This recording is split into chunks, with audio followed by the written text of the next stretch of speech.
দাড়ি রাখলে বালা বউ পাইতা না। না আমরা বইয়ে বইয়ে সিরে না সবাই, আপনি না খেল বালা বউ পাইছেন।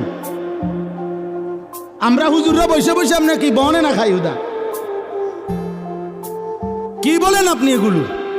এই সমস্ত বাজে কথার কোনো অর্থ আছে কি বলেন না কেন?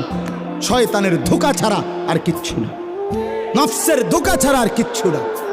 কেন ছেড়ে দিবেন আল্লাহর নবীর সুন্নত? হাসরের ময়দানে কেমনে দাঁড়াইবেন বাপ? নবীজি সাল্লাল্লাহু আলাইহি সাল্লাম জিজ্ঞেস করবে, উম্মত 23টা বছরে আমি তোর কাছে ইসলাম বুঝাবার জন্য পিঠটা ঝাঁঝরা করে ফেলেছি তায়েফের পাথরের আঘাতে।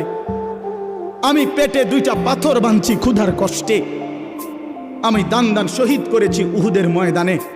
আমার এত কষ্ট, এত রক্ত, আমার এত চোখের পানি, আমার দিবারাত্রির এত কান্না, বিনিময়ে তুমি এটা কি নিয়ে আসলে? তখন কি বলবেন? কি বলবেন বাবা?